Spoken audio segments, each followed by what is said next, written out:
blue content comeback rau puyan ne kan shaveka an hlapo million view nei chau toi mai ni tiang khoparai an chol to chunga an rong comeback a khatianga boru kan nei thei kha kan thin lungai an la thilo ti hi a chiang em mai ni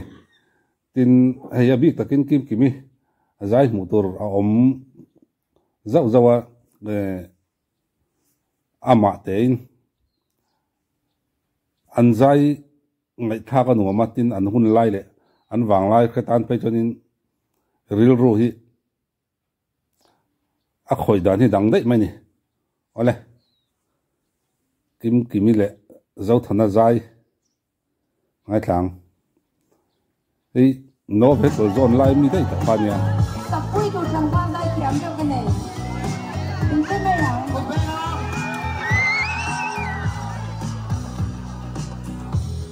lai ru ka kam ve ne che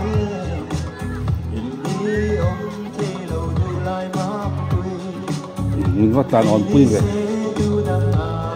accident thế falon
anh lùi lại mấy cái tàu block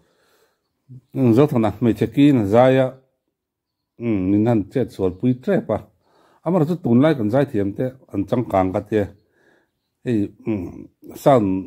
cái đồ ăn này mua mà lúc tục đó lâu tiếc xe ta có lại zai này à chút tiền à cho nên anh quality thật dễ lắm cái thế in xem ram ngal dùng à cho mình biết là mà cho nên nè mấy check in nó còn zaya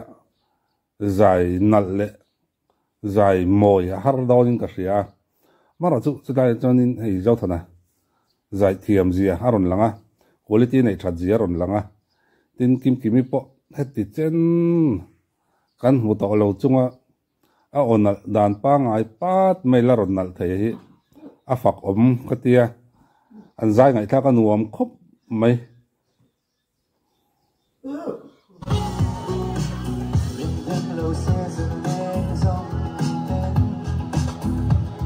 thương ai tất cả bên ngoài gì mà đừng biết tiếng riêng em không gì đâu em đi đâu chưa ít ta châu cất ra để ho bằng ngày na đến ông không phải đó nắng hay vàng lối trên đồi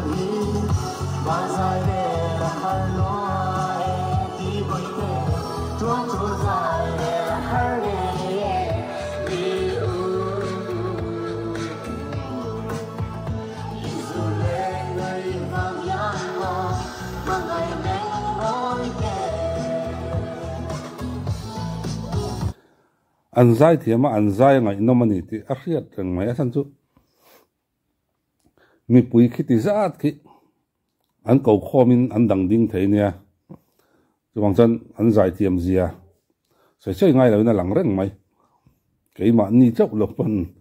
thì mà tía khi thì giát khi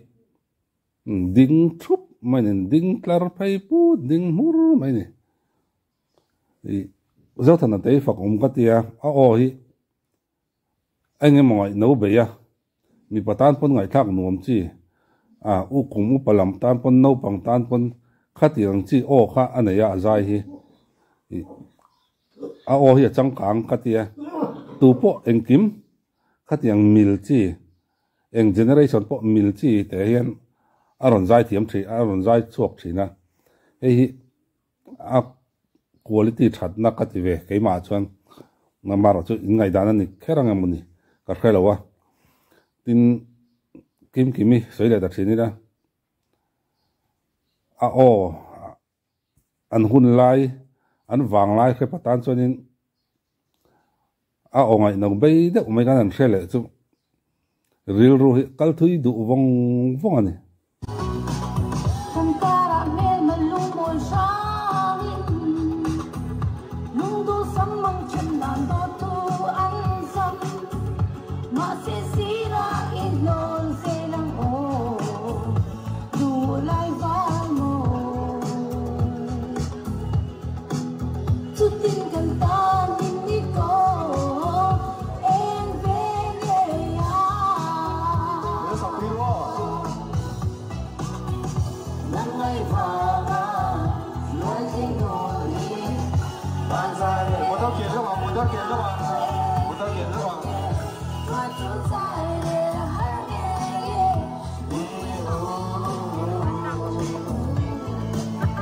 一束眼泪放下我来面对的喂，俾我讀啦。能爱花吗？乱心独立，放在你的乱的不对，专注在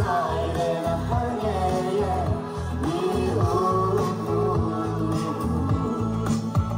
一束眼泪放下我来面对的。